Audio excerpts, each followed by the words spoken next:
This lecture is going to cover calorimetry, but solving for the different variables. You want to make sure that you have a calculator available. And once you are ready, let's go ahead and get started. So we're not always going to be solving for energy, which is Q, and our Q equals mc delta T equation that we are now familiar with. So there's a few things that we can be doing. We could be solving for mass. So if you are solving for mass, that means that you are going to be given your energy, which is Q, that will be in joules, your specific heat, and you'll also be given that temperature change. You could also be asked to solve for the specific heat. So in that situation, you'd be given your energy, your mass, and your temperature change. And you can also be asked to solve for the temperature change. And you'll be given the energy, the specific heat, and the mass. You also could be asked to solve for the initial temperature or the final temperature. In those situations, if you were asked to find the initial temperature, you would be given the final. If you were asked to find the final temperature, you would be given the initial temperature. So we will do an example where we will be solving for just the temperature change, but we'll also be doing an example of finding one of those temperatures. Okay, so first problem that we're going to do, 8.00 times 10 to the 6th joules is absorbed by a pond, sending its temperature rising from 20 degrees Celsius to 25 degrees Celsius. How much water was in the pond? Water's specific heat is 4.18 joules per gram degree Celsius. So let's take a look at all of our variables that we have. So what I always do in any situation is I just write out the variables that I'm going to need, and then we'll see which one we have, and then it just makes it a little bit easier to plug it into our equation. So the Q would be the 8.0 times 10 to the 6 joules. Our mass is what we are solving for because it's asking in the problem how much water. So that's our quantity of the substance. Our C is given, and then it does say that our temperature goes from 20 to 25, so that's our final minus initial. 25 minus 20 gives us our 5 here. So easiest thing to do is start plugging that into our equation here. Q equals mc delta T. So my Q is 8.00 times 10 to the 6th joules equals X is my mass times 4.184, and we'll just use the 8 here, sorry, 4.18 joules per gram degree C, and then my delta T is right here times 5 degrees C. Now, please make sure that you are writing out your variables. I know I keep saying that, and you'll see as we continue on that making sure that your variables are written in your equation will be helpful for making sure that your answer matches up.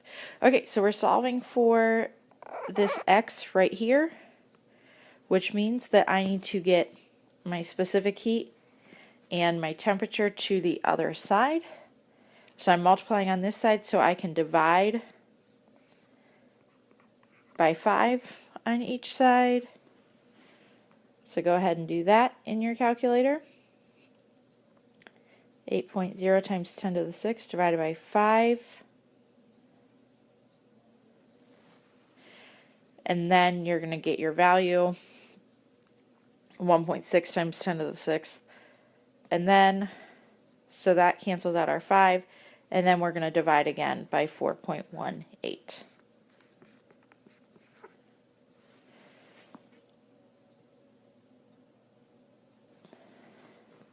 So remember that's degrees C, joules per gram degrees Celsius.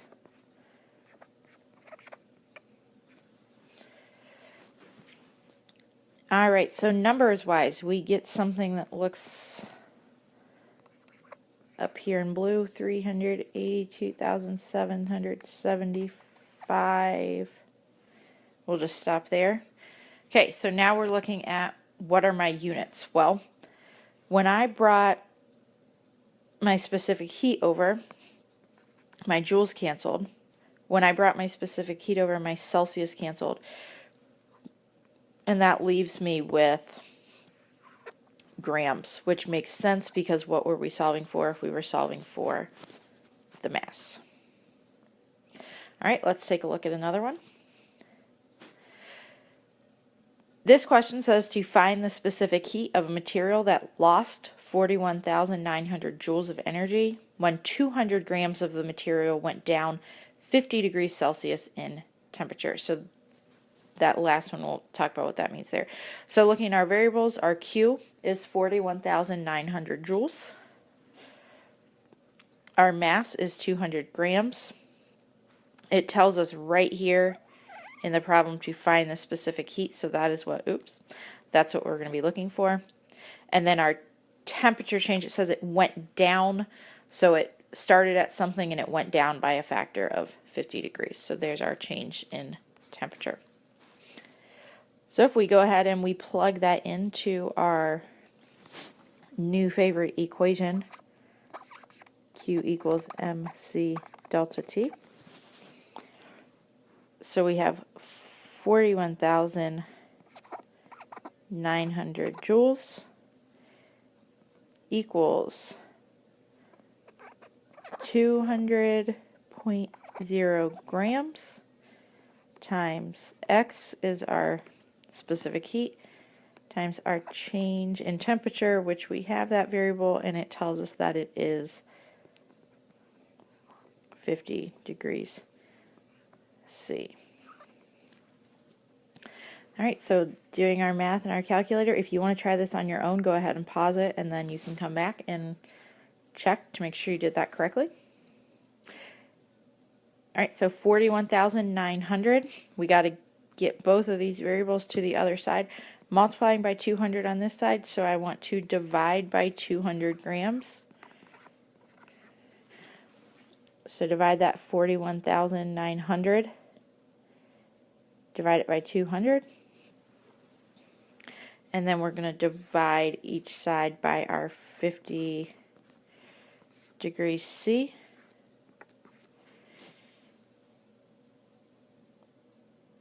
So we end up with 4.1, that's a 9, sorry, 4.19.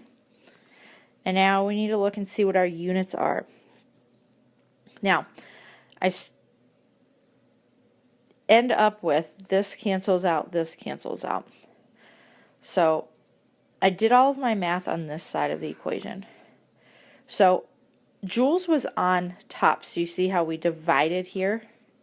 So it's joules, and what did I divide it by? I divided by grams, and I also divided by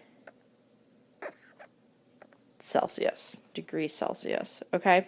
So that's where your units come into play, because without keeping track of these, you can't tell what they are, okay? So it's important that you write them in here, because now I know exactly what my units are. So our specific heat for this substance is 4.19 joules per gram degrees Celsius. Next problem, if 9,000 joules of heat are absorbed by 800 grams of water, how much did the temperature change? Water specific heat is 4.18 joules per gram degrees Celsius. So our Q, that's given at the beginning, 9,000.0 joules. Mass is given 800 grams. Specific heat is given 4.18 joules. And then we have our temperature change, and that is what we're solving for. At any point, if you feel that you're ready to try this on your own, go ahead and do so. You can always pause. So remember, we're going to use our Q equals mc delta T equation. So I start out with 9,000.0 joules equals 800.0 grams times 4.18 joules per gram degree C times my delta T. Alright, so looking very similar to some other problems that we have done. My variables are being multiplied on one side, so I'm going to need to divide. So I'm going to divide each side by 800.0 grams.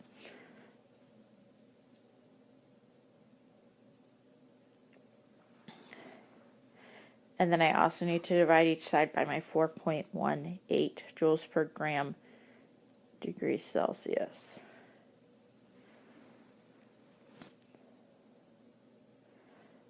Here we are. Divide by 4.18 joules per gram degrees C. And what we are left with is 2.69 equals delta T. So now let's take a look at our variables here. Joules are going to cancel. Grams are going to be canceled. I'm going to be left with degrees Celsius. And this makes sense. We know that it takes a lot of energy to change the temperature of water. So we have 800 grams of water. Not a ton of energy getting put in here, so we're not going to see a very large change. Alright, so this last one right here is the one I was telling you about, where you could either be asked to find the final or the initial, not just the temperature change. So we'll have to do a little bit different algebra here. What final temperature will be attained by a 250 gram sample of copper at 10 degrees Celsius if it absorbs 1,000 joules of heat? Copper C, or its specific heat, is 0.39 joules per gram degree Celsius. So you notice already that this number right here is very low compared to what we've been looking at for water or even ice or steam.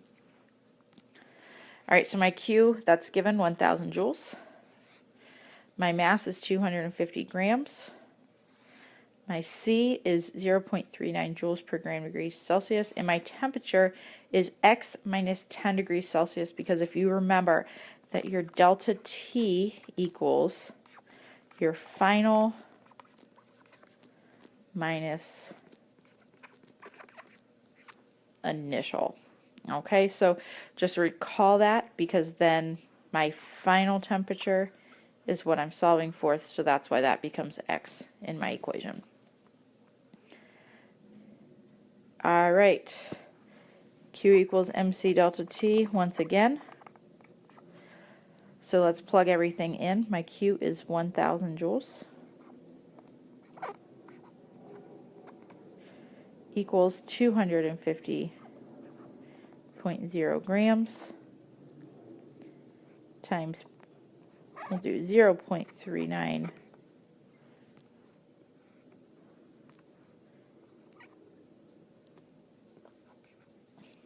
sorry, I don't know why I keep doing that.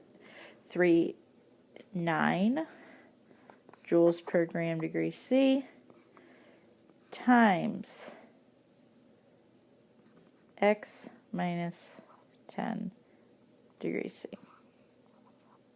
Okay, so going through, we're going to do our math here.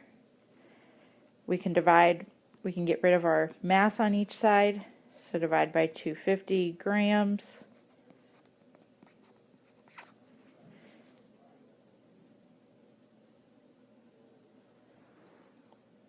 We can also divide by divide each side by 0.39 joules per gram degree C.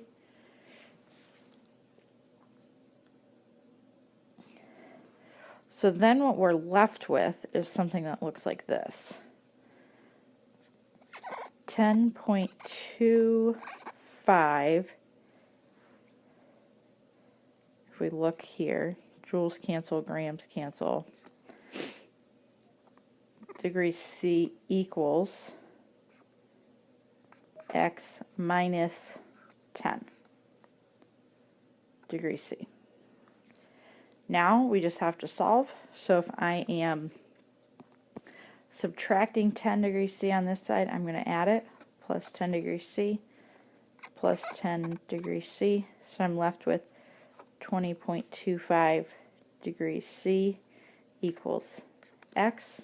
And remember that X, according to our equation here and up here, is our final temperature. So go ahead and do some practice problems. Let me know if you have any questions. Just make sure that you are keeping track of these units as you go through.